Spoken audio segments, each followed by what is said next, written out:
السلام علیکم گائز، کیا حال ہے؟ چلیں شروع کرتے ہیں آج کی نیو سٹوری، نیو ناول۔ رات کا اسٹان اسفندیار کے اسٹڈی روم میں پھیلا ہوا تھا۔ دیوار پر لگی گھڑی کی سوئیں آہستہ آہستہ آواز میں وقت کے گزرنے کا اعلان کر رہی تھی۔ میز پہ پھری فائلیں، ایک طرف رکھا کافی کا بھاری مگ اور لیپ ٹاپ کی روشن اسکرین، سب کچھ اس بات کی گواہی دے رہا تھا کہ وہ کہیں گھنٹوں سے کام میں مصروف تھا۔ اسفندیار کرسی پر سیدھا بیٹھا تھا، انگلی کی بورڈ پر چڑھ رہی تھی، مگر ذہن کہیں اور بھٹک رہا تھا۔ اسی لمحے دروازے پر ہلکی سی دستک ہوئی۔ اس نے ولکیاں اٹھا کر دروازے کی طرف دیکھا۔ لمحے بھر کے لیے اس سے شدید غصہ آیا، مگر وہ ضبط کر گیا۔ اندازے میں غصہ جھلک رہا تھا۔ دروازہ کھلا اور غفور اندر داخل ہوا۔ وہ اسفندیار کا سب سے قریبی اور پرانا ملازم تھا، کم گو، محتاط اور کام میں حد درجے سنجیدہ انسان، لیکن کام میں کافی لاپرواہ تھا۔ اس نے 2 قدم آگے بڑھ کر ادب سے سلام کیا۔ السلام علیکم سر۔ اسفندیار نے لیپ ٹاپ بند کرتے ہوئے سرسری سے جواب دیا، وعلیکم السلام۔ غفور نے سر جھکایا، آواز میں جھجک تھی۔ سر، کچھ انفارمیشن آپ کو دینی تھی، اگر اجازت ہو تو عرض کروں۔ اسفندیار کی نگاہ تیز ہوگی۔ وہ کرسی سے ذرا سا پیچھے ٹیک لگا کر بیٹھا۔ میں نے تمہیں کل صبح کہا تھا کہ دوپہر تک ساری انفارمیشن چاہیے۔ اس کی آواز میں ٹھہراؤ تھا، مگر سختی نمایاں۔ اب رات کے 11 بج رہے ہیں اور تم اب میرے پاس آئے ہو، تمہیں وقت کا بالکل بھی نہیں ہے۔ غفور نے فوراً نظر جھکا لی۔ جی سر، مجھے انداز ہے، بہت معذرت چاہتا ہوں۔ دراصل ایک بات ذرا الجھا رہی تھی، اسی حوالے سے مزید چھان بین کر رہا تھا، اسی لیے وقت لگ گیا۔ آئندہ سے خیال رکھوں گا۔ چند لمحوں کی خاموشی چھا گئی۔ اسفندیار نے انگلیوں کو آپس میں جوڑا، پھر بولا، خیر بتاؤ، لیکن آگے سے وقت کا اچھے طریقے سے خیال رکھنا۔ بار بار میں تمہیں رعایت نہیں دوں گا۔ غفور نے گہرا سانس لیا، جیسے الفاظ ترتیب دے رہا ہو۔ سر، آپ نے اپنی کلائنٹ کے بارے میں جو انفارمیشن دی تھی، اس بنیاد پر میں نے مکمل جانچ پڑتال کی ہے۔ بندہ بالکل کلیئر ہے، آپ بلا جھجک اس کے ساتھ کام کر سکتے ہیں، 100% سیکیور ہے، کسی قسم کا رسک نہیں۔ اس کا پچھلا ریکارڈ بھی بالکل کلیئر ہے، آگے جا کر آپ کو نقصان نہیں پہنچائے گا۔ اسفندیار نے ہلکا سے سر ہلایا، جیسے وہ جواب پہلے ہی جانتا ہو۔ اور باقی؟ اس کی آواز میں بے صبری کی ہلکی سی جھلک تھی۔ جو 5 مہینوں سے کام تمہارے پاس پڑا ہے، اس کے بارے میں کچھ پتا چلا؟ غفور، تم اب کام کا بہت زیادہ ڈیل لے کر رہے ہو۔ پورے 5 مہینے ہو گئے ہیں، ابھی تک ایک لڑکی ڈھونڈ نہیں پائے۔ غفور لمحہ بھر کو خاموش رہا، پھر بولا، جی سر، معلوم ہوا ہے، تھوڑی بہت خبر ملی ہے۔ اسفندیار سیدھا ہو کر بیٹھ گیا تھا، کان کھڑے ہو گئے تھے۔ جس دن آپ ہوٹل گئے تھے، غفور نے احتیاط سے کہنا شروع کیا، اسی رات وہاں 5 کپل آئے تھے۔ میں 4 لڑکیوں سے مل چکا ہوں، 5ویں سے ملاقات کی کوشش جاری ہے، مگر ابھی تک ممکن نہیں ہو سکی۔ اسفندیار کی نظریں تیز ہو گئی۔ اور تمہیں لگتا ہے وہی ہے؟ جی سر، غفور نے یقین سے کہا، مجھے پورا یقین ہے وہی لڑکی ہے جس کے ساتھ آپ نے وہ رات گزاری تھی۔ کمرے میں ایک بار پھر خاموشی پھیل گئی، مگر اب یہ خاموشی باری تھی۔ غفور نے بات آگے بڑھائی، اس لڑکی کے بارے میں کچھ عجیب خبریں ملی ہیں، اسے کئی بار ہسپتال کے آس پاس دیکھا گیا ہے، کوئی نہ کوئی گڑبڑ ضرور ہے، اور اسپتال کے باہر اسے روتے ہوئے دیکھا۔ میں نے بہت پتہ کرنے کی کوشش کی، لڑکی آخر کس ڈاکٹر کو دکھا رہی ہے، لیکن کچھ پتہ نہیں چل پایا۔ ہسپتال میں پرائیویسی کی وجہ سے نہیں بتا رہے وہ کسی ڈاکٹر کے پاس آتی ہے، لیکن میں بہت جلد پتہ کر لوں گا۔ میں نے اپنے اندر کے کچھ کانٹیکٹ کے ذریعے معلوم کیا ہے، اس اسپتال کے ساتھ کسی کا لنک جڑا ہوا ہے۔ بس کچھ دن اور، پھر تمام تر رپورٹس آپ کے سامنے ہوں گی۔ اب میں حقیقت کے بہت قریب بن گیا ہوں۔ اسفندیار نے آنکھیں میچ لی، اس کا دل ہسپتال کا نام سن کر نہ جانے کیوں بہت شدت سے دھڑکا تھا۔ وہ کچھ دیر خاموش رہا اور پھر بولا، نام کیا ہے لڑکی کا، یہ معلوم ہوا یا ابھی یہ بھی پینڈنگ میں ہے؟ غفور نے سر نفی میں لایا تھا اور اسے دیکھتے ہوئے بولا، سر یہ تو بہت پہلے ہی معلوم ہو گیا تھا۔ حورب نام ہے سر، عمر تقریباً 22 سال کے قریب ہوگی، تعلیم میٹرک کے ہے، گھر میں صرف ایک بھائی اور بھابھی ہے، اس کے علاوہ کوئی قریبی رشتہ دار نہیں ہے۔ ماں باپ کا انتقال بہت پہلے ہو چکا ہے، بھائی ہی خیال کرتے ہیں، وہ خود کوئی جاب نہیں کرتی۔ یہ سن کر اسفندیار کی انگلیاں بے احتیاط میز پر تھپتھپانے لگی۔ گھر کا کوئی ایڈریس وغیرہ؟ اس نے مختصر سوال کیا، ابھی مکمل کنفرم نہیں ہوا ہے۔ غفور نے جواب دیا، مگر کوشش جاری ہے، کیونکہ ہسپتال کے بعد اچانک وہ کہیں غائب ہو جاتی ہے، تو 3 گھروں میں اسے جاتے ہوئے دیکھا گیا ہے، اس لیے فی الحال ہم کنفرم نہیں کر پائے وہ کس جگہ پر رہتی ہے۔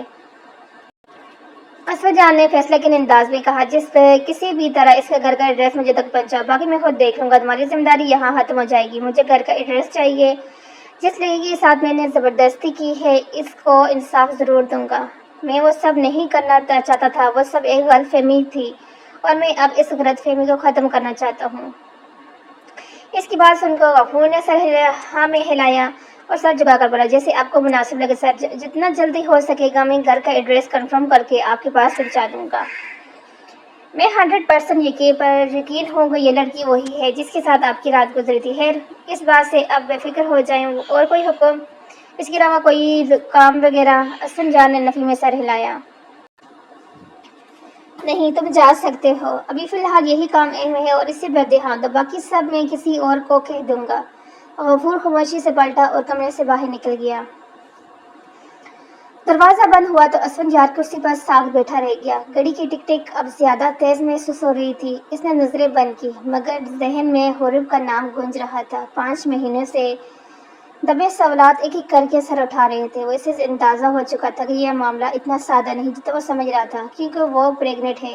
اس کا سوال پر آ کر اس کے ہاتھ پاؤں شدت سے لرزنے لگے تھے۔ دل میں ایک امنگ جاگی تھی، کاش واقعی ایسا ہو، لیکن وہ جانتا ہی نہیں تھا کہ جس کے ساتھ وہ ظلم ہوا تھا وہ کس حال میں ہے۔ دوسری جانب حورب کے کمرے میں نیم اندھیرا پھیلا ہوا تھا، ایک چھوٹا سا کمرہ جس کی دیواروں پر نیمی کے پرانے نشانات اب مستقل نقش بن چکے تھے۔ کونے میں رکھی لوہے کی چارپائی پر بچھا پرانا سا گدا جس کی چادر بار بار دھونے سے اپنی اصل رنگت کھو چکی تھی۔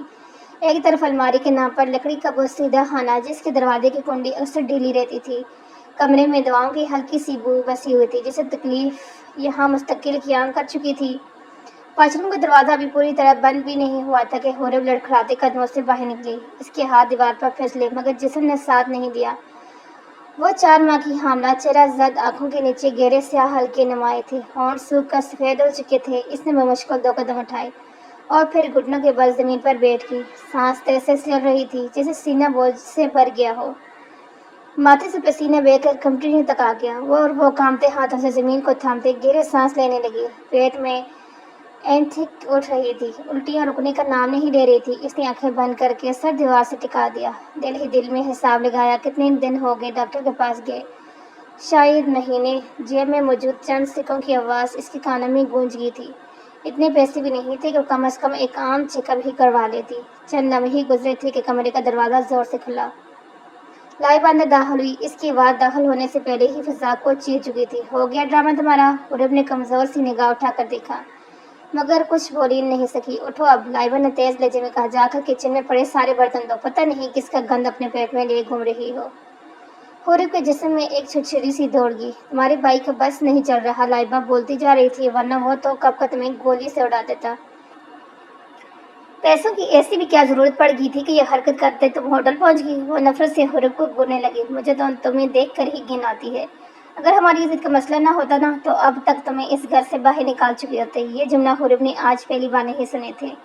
دن میں کم از کم 3 بار یہی باتیں، وہی زہر، وہی تذلیل۔ حورب نے درد سے بھری آنکھیں آواز میں کہا، بھابھی مجھے بہت تکلیف ہو رہی ہے، الٹیاں رک نہیں رہی، حالت بہت خراب لگ رہی ہے، سر ایسے لگ رہا ہے جیسے پھٹ جائے گا، میں ابھی کوئی کام نہیں کر پاؤں گی، مجھے ڈاکٹر کے پاس جانا ہے۔ لائبہ نے زفریہ کہہ کے لگایا، ڈرامے بازی اپنے پاس رکھو، تم اکیلی تو نہیں ہو جو ماں بن رہی ہو۔ پھر اس کی آواز مزید سخت ہو گئی، اور ویسے بھی یہ کون سا حلال کا بچہ ہے، حرام کا گند اپنے پیٹ میں لیے گھوم رہی ہو اور میرے ساتھ ڈرامے کر رہی ہو۔ حورب کی آنکھوں میں آنسو تیر آئے مگر وہ بہنے سے پہلے ہی روک گئی۔ میرے پاس اور میرے شوہر کے پاس پھوٹی کوڑی نہیں، لائبہ نے انگلی اٹھا کر کہا، اپنے بلبوتے پر علاج کرواؤ اور یہ بچہ پیدا کرو، میرے سر پر مت ڈالو، اٹھو جا کر برتن دھو، اس کے بعد جہاں مرنا ہے چلی جانا۔ اس کی آواز چیخ میں بدل چکی تھی، اٹھو۔ اس ایک لفظ پر حورب کا جسم لرز گیا۔ وہ زمین میں بیٹھے بیٹھے ہی سستی کی، پھر دیوار کا سہارا لے کر آہستہ آہستہ کھڑی ہوتی، ٹانگیں کانپ رہی تھی، نظر دھندلا رہی تھی۔ اس نے ایک لمحے کو اپنے پیٹ پر ہاتھ رکھا جیسے کسی ان دیکھے سہارے کو تھام رہی ہو۔ بغیر کچھ کہے سر جھکائے وہ لڑکھڑاتے قدموں سے کمرے سے باہر نکلی۔ کچن کی طرف بڑھتے ہوئے ہر قدم اس کے لیے کسی سزا سے کم نہیں تھا، مگر اس گھر میں اس کی تکلیف سننے والا کوئی نہیں تھا۔ وقت دھیرے دھیرے آگے بڑھتا جا رہا تھا۔ کچھ گھنٹے بعد اسپتال کی راہداری میں ہلچل مسلسل تھی کہ کہیں اسٹریچر کی چڑچڑاہٹ، کہیں بچوں کے رونے کی آواز، کہیں مریضوں کی تیمارداری کی سرگوشیاں۔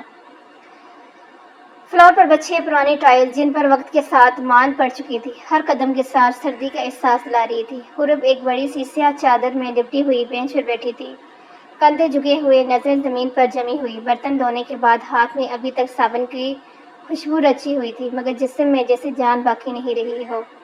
کس نے چادر کے اندر اپنے پیٹ کو تھام رکھا تھا؟ سانس ہلکی ہلکی کانپ رہی تھی۔ دل میں بار بار خیال آ رہا تھا کہ اگر آج بھی کچھ نہ ہوا تو شاید کل اٹھنے کی ہمت بھی نہ بچے۔ سامنے دیوار پر لگی گھڑی کی سوئیاں اس سے چرخاتی محسوس ہو رہی تھی۔ وقت جیسے رک رک کر چل رہا تھا۔ چند لمحے بعد سفید یونیفارم میں ملبوس ایک نرس راہداری میں نمودار ہوئی۔ اس نے فائل دیکھتے ہوئے ارد گرد نظر دوڑائی، پھر حورب پر نظر ٹھہر گئی۔ مس حورب نے سر اٹھایا، آنکھوں میں ہلکی سی گھبراہٹ تھی۔ جی، آپ کو اندر ڈاکٹر صاحب بلا رہی ہیں۔ چادر کو مضبوطی سے لپٹے ہوئے آہستہ سے کھڑی ہوئی، قدم اٹھاتے ہوئے ٹانگیں جیسے بازو تلے ڈسی جا رہی تھی۔ لرزتے قدموں کے ساتھ وہ کمرے کی طرف بڑھی۔ دروازہ کھولا تو اندر ایک سادہ سا مگر صاف ستھرا کمرہ تھا۔ سامنے میز کے پیچھے ڈاکٹر شمائلہ بیٹھی تھی، سفید کوٹ میں ملبوس، چہرے پر تھکن کے باوجود نرمی نمایاں تھی۔ حورب کو دیکھتے ہی ڈاکٹر شمائلہ کے لبوں پر ہلکی سی مسکراہٹ آئی۔ بیٹے، حورب نے دھیرے سے سلام کیا اور کرسی پر بیٹھ کی۔ وعلیکم السلام۔ ڈاکٹر نے جواب دیتے ہوئے فائل کھولی۔ کیسی طبیعت ہے آپ کی؟ حورب نے نظریں جھکا لی، آواز بھاری تھی۔ ڈاکٹر صاحبہ، حالت بہت خراب ہو رہی ہے، میں دوائی نہیں خرید پا رہی۔ بھائی نے صاف انکار کر دیا ہے کہ میری کوئی مدد نہیں کریں گے۔ اس کی انگلیاں بے چین ہو کر چادر کے کنارے کو مروڑنے لگی تھی۔ الٹیاں بہت زیادہ آ رہی ہیں، دل ایسا لگتا ہے بعض اوقات کہ پھٹ جائے گا۔ کمرے میں بھی بہت زیادہ درد رہنے لگا ہے اور پاؤں بھی سوج رہے ہیں۔ ڈاکٹر شمائلہ نے گہری نظر سے اسے دیکھا۔ تم دوائی ہی نہیں لوگی تو آگے جا کر بچے کے لیے بہت پریشانی ہو جائے گی۔ ان کی آواز میں تشویش تھی۔ میں یہاں اپنی حد تک مدد کر سکتی ہوں، مگر میں خود بھی ایک ورکر ہوں، بہت زیادہ سہولتیں میرے اختیار میں نہیں ہیں۔ حورب نے بے بسی سے سر ہلایا۔ میں کیا کروں؟ مجھے کچھ سمجھ نہیں آ رہا۔ سرکاری اسپتال جاؤں تو وہاں بہت لمبی لائنز ہوتی ہیں، میرے اندر اتنی ہمت نہیں کہ 10 منٹ بھی کہیں کھڑی ہو سکوں۔ ڈاکٹر نے کرسی سے ذرا آگے جھکتے ہوئے کہا، میں اس بات سے واقف ہوں اور وہاں میرے بھی کوئی تعلقات نہیں کہ تمہاری خاص مدد کروا سکوں۔ پھر وہ لمحے بھر رکی، جیسے کوئی فیصلہ کر رہی ہے۔ لیکن ہاں، میں تمہیں ایک شخص کا نمبر دے سکتی ہوں، وہ ایسی خواتین کا بہت مدد کرتا ہے جو بالکل بے سہارا ہو اور ماں بننے کے قریب ہوں۔ حورب نے چن کر اسے دیکھا۔ اس کی اپنی ایک کہانی ہے، ڈاکٹر نے دھیرے سے کہا، کافی ایموشنل سی، اسی وجہ سے وہ عورتوں کے دل کھول کر مدد کرتا ہے۔ تم جا کر اپنا مسئلہ بتاؤ گی تو مجھے یقین ہے کہ تمہاری پوری ڈلیوری تک ساتھ دے گا۔ بولو، نمبر دوں؟ حورب چند لمحے ہوش رہی، آنکھوں میں نیمی اتر آئی تھی۔ جب تک میرے ساتھ یہ مسئلہ نہیں ہوا تھا، اس نے آہستہ کہا، میرے بھائی میری ہر خواہش پوری کرتا تھے، لیکن جب سے یہ سب ہوا انہوں نے مجھ سے رشتہ ہی ختم کر دیا ہے۔ اس کی آواز ٹوٹنے لگی۔ میں کیسے کسی کے پاس جا کر مانگوں گی، مگر حالات سے اتنی مجبور ہو چکی ہوں کہ اب ہاتھ پھیلانا ہی پڑے گا۔ اب آپ نمبر دے دیں، میں چلی جاؤں گی۔ ڈاکٹر شمائلہ نے خاموشی سے سر ہلایا، دراز کھول کر ایک کارڈ نکالا اور میز پر رکھ دیا۔ یہ شاہ انڈسٹری کا کارڈ ہے، ایڈریس یہاں لکھا ہے، جا کر بات کرنا، گھبرانا مت۔ حورب نے کانپتے ہاتھوں سے کارڈ اٹھایا۔ بہت شکریہ ڈاکٹر صاحبہ۔ وہ کھڑی ہوئی چادر سنبھالی اور ایک بار کارڈ کو دیکھ کر بیگ میں رکھا۔ کمرے سے باہر نکلتے ہوئے ایسے قدم اب بھی کمزور تھے، مگر دل میں پہلی بار ایک ہلکی سی امید نے جنم لیا۔ کچھ دیر بعد شاہ انڈسٹری کے سامنے حورب کھڑی تھی۔ عمارت کی شیشے کی بڑی بڑی کھڑکیاں رات کی روشنی میں چمک رہی تھی اور اندر سے آتی ہلکی ہلکی روشنی نے اس کے خوفزدہ چہرے پر سائے ڈال دیے تھے۔ اس کی دل کی دھڑکن تیز تھی، سانس بے قابو، ہاتھ لرز رہے تھے۔ 4 ماہ کی حاملہ حورب کے لیے یہ جگہ ایک اجنبی دنیا تھی۔ کچھ لمحے وہ بس کمپنی کو دوڑتی رہی، پھر ہر کونے، ہر دروازے پر پڑکتی ہوئی سوچتی کہ اندر جا کر کیا کرے گی۔ آہستہ آہستہ اس نے قدم بڑھائے۔ اسٹیل کے بڑے دروازے کی طرف پہنچ کر اسے کھٹکھٹانا پڑا۔ اندر سے نرم روشنی پر سکون مگر باوقار ماحول محسوس ہو رہا تھا۔ ریسیپشن پر پہنچ کر وہ لڑکھڑاتے قدموں سے رک گئی۔ سامنے گارڈ کھڑا تھا، سنجیدہ نگاہیں لیکن دھیمی آواز میں اس سے محاط ہوئی، مجھے سر اسفنجار سے ملاقات کرنی ہے۔ ڈاکٹر شمائلہ نے بھیجا ہے کہ آپ میری ان سے ملاقات کروا سکتی ہیں، مجھے کام ہے۔ گارڈ نے تھوڑی دیر فائلیں دیکھی، پھر پوچھا، کیا کام ہے؟ پہلے بتائیں، پھر ملاقات طے کرتے ہیں۔ حورب نے سانس بھرا، آنکھیں جھکی ہوئی تھی، پھر آہستہ سے بولی، دراصل میں حاملہ ہوں، مجھے پیسوں کی بہت ضرورت ہے۔ ڈاکٹر شمائلہ نے بولا ہے کہ سر اسفنجار ایسی خواتین کی مدد کر دیتے ہیں، میرے پیچھے کوئی نہیں ہے۔ سر گارڈ نے چند لمحے آنکھیں چپکوائی، پھر سر ہلا کر کہا محترمہ آپ یہاں ٹھہرے میں آتا ہوں۔ اس کی بات سن کر اور ایک طرف جا کر ویٹنگ ایریا میں بیٹھ گئی۔ بینچ ٹھنڈے فلاور پر لگے ہوئے تھے اور چاروں طرف سفید دیواریں چھت تک پہنچتی ہوئی لوگ آتے جاتے فون پر باتیں کرتے، مگر حریف کے لیے سب دھندلا سا محسوس ہوا رہا تھا۔ چادر کے اندر لپٹی ہوئی وہ صرف اپنی سانس سن رہی تھی، دل کی دھڑکن جیسے کانوں میں گونج رہی ہو۔ دوسری جانب وہ گارڈ سیدھا اسفندیار کے کیبن کے پاس آیا تھا اور دروازہ کھٹکھٹا کر داخل ہوا۔ سر، آپ سے بات کرنی ہے، تھوڑا وقت مل سکتا ہے؟ اسفندیار نے کرسی سے ہلکا سا جھک کر سر ہلایا۔ ہاں کیوں؟ سمیر، سن رہا ہوں سر۔ باہر ایک حاملہ عورت آئی ہے، ڈاکٹر شمائلہ کا حوالہ دے رہی ہے کہ اس سے پیسوں کی ضرورت ہے، کیا کریں؟ باہر سے بھیج دیں یا اندر لے آئیں؟ اسفندیار چل ہمیں خاموش رہا، پھر بولا، کیا عمر ہے لڑکی کی؟ سر، ہوگی تقریباً 20 یا 22 سال، بہت کم عمر لگ رہی ہے اور چہرے سے واضح ہے کہ بہت تکلیف میں ہے۔ چند لمحے پھر خاموشی چھا گئی۔ اسفندیار نے نظر اٹھا کر کہا، میٹنگ کب تک ہے میری؟ سر، آپ کی میٹنگ آدھے گھنٹے بعد شروع ہو جائے گی۔ اسفندیار نے کرسی کے کنارے سے جھک کر کہا، ٹھیک ہے، لے آؤ اندر، میں ملاقات کر لیتا ہوں، اس کے بعد میں چلا جاؤں گا۔ جی سر۔ وہ گارڈ سیدھا ویٹنگ ایریا میں آیا اور معصوم اب بھی بیٹھی ہوئی تھی، دل دھڑک رہا تھا، ہاتھ کانپ رہے تھے۔ گارڈ آہستہ سے اس کے پاس آیا، چلیں جائیں، سیدھے جا کر دائیں جانا مڑ جائیں، وہاں پر سر اسفندیار کو آفس سے جا کر اپنی پریشانی بتائیں، ہو سکتے ہیں مدد مل جائے۔ حریف نے آہستہ سے شکریہ کہا، دل میں گھبراہٹ اور امید کے ساتھ، اور فوراً اس سمجھ بڑھ گئی۔ ہر قدم کے ساتھ خوف اور بے بسی گھٹ رہی تھی، لیکن ایک نامعلوم حوصلہ اسے آگے کھینچ رہا تھا۔ کمپنی کی اونچی عمارت کے اندر جانے کا ہر لمحہ اب اس کے لیے فیصلے گن تھا۔ اسفندیار کے کیبن کے سامنے آ کر حریف کے قدم جیسے جڑ گئے تھے۔ شیشے کے دروازے کے اس پارے سے ایک الگ ہی دنیا تھی، خاموش، منظم، طاقت کی بو لیے ہوئے۔ اس نے چادر کے اندر اپنے کانپتے ہاتھ بھیجے، آنکھیں بند کر کے گہرا سانس لی جیسے خود کو سنبھال رہی ہو، پھر ہمت کر کے دستک دی۔ اندر سے مختصر سی آواز آئی۔ وہ دروازہ کھول کر اندر داخل ہوئی اور اگلے لمحے اس کی جان حلق میں اٹک گئی تھی۔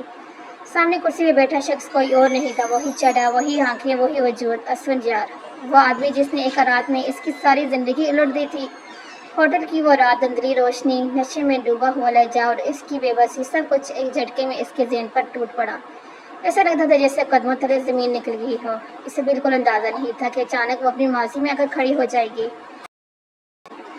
اس کے ہاتھ بے اختیار کانپے۔ اس نے فوراً اپنا چہرہ چادر سے ڈھانپ لیا، مگر دیر ہو چکی تھی۔ اسفندیار کی نظر اسے چہرے پر پڑ چکی تھی۔ اس کے چہرے کا رنگ بدلا اور آہستہ سے کرسی سے کھڑا ہوا۔ وہ بھی اسے پہچان گیا تھا۔ بے شک اس وقت وہ ہوش میں نہیں تھا، مگر چہرہ اس کے ذہن سے بالکل بھی غائب نہیں ہوا تھا۔ تم؟ اس کی آواز میں حیرت اور یقین کا عجیب سا امتزاج تھا۔ تم وہی لڑکی ہو نا، ہوٹل والی، جھوٹ مت کہنا۔ حریف کہنے جیسے کچھ ٹوٹ گیا۔ اس نے ایک لمحہ بھی ضائع نہیں کیا، پلٹی، دروازہ کھولا اور باہر کی طرف دوڑ پڑی۔ اس جگہ سے، اس آدمی سے، اس کی یاد سے فوراً نکل جانا چاہتی تھی۔ سانس اکھڑ رہی تھی، آنکھوں کے آگے اندھیرا چھا رہا تھا۔ اسفندیار نے فوراً انٹرکام اٹھایا، ریسیپشن، نیچے آنے والی لڑکی کو باہر مت جانے دینا، دروازہ بند کرو، گارڈ کو کہو روک رکھے۔ وہ خود بھی تیزی سے کیبن سے نکلا اور سیڑھیوں کی طرف بڑھ گیا۔ نیچے آتے ہی حریف کو روک لیا گیا۔ گارڈ اس کے سامنے آ کر کھڑے ہوئے۔ وہ ٹوٹی ہوئی لہجے میں رونے لگی، مجھے کسی کی مدد نہیں چاہیے، مجھے باہر جانا ہے پلیز۔ ریسیپشن نے رسمی مگر سخت لہجے میں کہا، سوری میم، جب تک سر اجازت نہیں دیتے آپ باہر نہیں جا سکتی۔ اگر آپ زبردستی کریں گی تو ہمیں پولیس کو بلانا پڑے گا، بلا وجہ آپ پر چوری کا الزام بھی لگ سکتا ہے، مسئلہ ہو جائے گا۔ بہتر ہے آپ گیسٹ روم میں جا کر سر کا انتظار کریں۔ یہ الفاظ اس کے لیے کسی دھمکی سے کم نہیں تھے۔ وہ سسکیاں بھرتی رہی، مگر جسم میں اتنی طاقت نہیں تھی کہ لڑ پاتی۔ آخر کار مجبوری کے آگے جھکتے ہوئے وہ گیسٹ روم کی طرف بڑھ گئی۔ چند لمحے بعد دروازہ کھلا، اسفندیار اندر داخل ہوا۔ حریف نے جیسے ہی اسے دیکھا فوراً کرسی چھوڑ کر کھڑی ہو گئی۔ آنکھوں میں نفرت، خوف اور درد سب اکٹھے تھے۔ تم بھاگ کیوں رہی تھی ہو؟ اسفندیار نے دھیمی مگر سخت آواز میں کہا، میں تمہیں کاٹ نہیں رہا، بات کروں گا، ٹھہر جاؤ۔ حریف کی آواز کانپ رہی تھی، مگر لفظ تیر کی طرح نکلے، میں آپ کی شکل بھی دیکھنا نہیں چاہتی۔ اس نے ایک قدم پیچھے ہٹتے ہوئے کہا، اس رات میں نے آپ کو کتنا روکا تھا، کتنی بار کہا تھا کہ میں وہ نہیں ہوں، میں کالگر نہیں ہوں، میں ایک شریف لڑکی ہوں جو غلطی سے وہاں آ گئی تھی۔ اس کی آواز بلند ہونے لگی تھی، لیکن آپ نے میری ایک نہیں سنی۔ آپ نشے میں اتنے دھت تھے کہ آپ کو صرف ایک ہوش دکھائی دے رہی تھی۔ اسفندیار کے چہرے پر سختی آ گئی، میں نے تمہیں ان 5 مہینوں میں بہت تلاش کیا ہے۔ وہ لمحہ بھر رکا، میں اپنی غلطی پر شرمندہ ہوں۔ حریف ہنسی، ایک تلخ زخمی ہنسی۔ شرمندگی؟ کس بات کی شرمندگی؟ وہ اس کے سامنے آ کھڑی ہوئی، آنسو رخسانوں پر بہہ رہے تھے۔ ایک لڑکی کی پوری زندگی برباد کر دی۔ اس نے کسی کو منہ دکھانے کے لائق نہیں چھڑا، اسے اس حال میں پہنچا دیا کہ اسے خود نہیں پتا کہ بچہ پیدا کرتے ہوئے مرے گی یا جیے گی۔ اس نے اپنی کانپتی انگلیاں اپنے پیٹ پر رکھی اور آپ میرے سامنے شرمندگی کا ڈونگر چاہ رہے ہیں۔ اسن یار نے کچھ کہنا چاہا مگر وہ مزید بولی، بہتر ہوگا مجھ سے دور رہیں۔ اس کی آواز اب چیخ میں بدل چکی تھی، اور خبردار جو کبھی میرے راستے میں آئے، مر جاؤں گی لیکن آپ سے 1 روپے بھی نہیں لوں گی، یہ کہہ کر وہ پلٹی۔ آنسوں سے بھیگا ہوا چہرہ، لرزتے قدم اور ٹوٹا ہوا وجود لے وہ کمرے سے باہر نکل گئی تھی۔ دروازہ بند ہوا تو کمرے میں خاموشی چھا گئی تھی۔ اسن جار وہیں کھڑا رہا، اس کی نظریں دروازے پر جمی رہی، جیسے وہ اب بھی حورب کی پشت کو دیکھ رہا ہو۔ اور پشت تو اس کی زندگی میں ایک ایسے سوال چھوڑ گئی تھی جس کا جواب شاید طاقت، پیسہ یا اختیار بھی نہیں دے سکتا تھا، لیکن وہ ایک فیصلہ لے چکا تھا جو اسے اب پایا تکمیل تک پہنچانا تھا۔ پورا دن معمول کے مطابق طے پایا چکا تھا۔ رات کا سٹان حورب کے کمرے میں چھایا ہوا تھا، ایک مدھم روشنی والی بلب کی روشنی میں وہ بیٹھی، آنکھیں لال اور آنسوؤں سے بھری ہوئی تھی، سانسیں بے ترتیب، دل دھڑک رہا تھا اور ہاتھ بے اختیار کانپ رہے تھے۔ چادر کے اندر لپٹی وہ خود کو سنبھالنے کی کوشش کر رہی تھی، مگر ہر یاد، ہر منظر جیسے تازہ زخم کی طرح دل پر گہرا۔ کمرے کا دروازہ اچانک کھلا اور اس کی بھابھی اندر داخل ہوئی۔ حورب نے فوراً اپنی کرسی چھوڑ کر سیدھی ہو گئی۔ کیا ہوا ہے؟ کیوں بیٹھی ہو؟ بلا وجہ رو رہی ہو؟ حورب اب کچھ کہتی اس سے پہلے ہی وہ مزید بولی، ہے تمہارے نصیب میں ویسے بھی رونا ہی لکھا ہے، باہر آؤ، کوئی شخص آیا ہے، ڈائننگ روم میں بیٹھا ہے، تمہارے بھائی سے بات کر رہا ہے، تم بھی آ جاؤ، اصل نام ہے، شاید تمہارے جاننے والے ہے کوئی۔ حورب کے پاؤں زمین پر جم گئے، حیرت سے بولی، نہیں، سچ بتائیں، آپ مذاق تو نہیں کر رہی؟ بھابھی نے سر نفی میں ہلایا۔ حورب نے چادر اپنے وجود پر مضبوطی سے لپٹا اور ڈائننگ روم کی طرف بڑھی، غصے کے مارے اس کا خون کھول اٹھا تھا۔ اندر پہنچ کے اس نے دیکھا کہ ایک پرسن بھی محسوس انداز میں، آواز میں گفتگو کر رہا تھا۔ اس کے بغل میں حورب کے بھائی رمیز بیٹھے تھے۔ اس نے حورب کو دیکھتے ہی اپنی کرسی چھوڑ دی تھی۔ حورب نے قدم پیچھے ہٹاتے سخت لہجے میں کہا، کس کی اجازت سے آپ میرے گھر کے اندر داخل ہوئے ہیں؟ اس کا بھائی اسے سوالیہ نظر سے دیکھنے لگا تو وہ یکدم داڑھی تھی۔ یہی وہ درندہ ہے جس نے میری زندگی برباد کی ہے۔ اس سے پہلے ہی رمیز درمیان میں بولا، ہاں مجھے معلوم ہے، لیکن اب تم خاموش ہو جاؤ، یہ ہونے والا شوہر ہے تمہارا، جو ہونا تھا ہو چکا ہے، اب یہ انسان تمہیں عزت سے لینے آیا ہے، اور آج میں اپنی آنکھوں کے سامنے تم دونوں کا نکاح کروا رہا ہوں، مجھے کوئی اعتراض نہیں ہے۔ حورب کے دل کی دھڑکنیں اور تیز ہو گئی، وہ آنکھیں پھیلا کر بولی، مجھے ان سے کوئی تعلق نہیں رکھنا، یہ اچھی انسان نہیں ہے، باہر نکالیں انہیں، میں کوئی نکاح نہیں کروں گی ان سے۔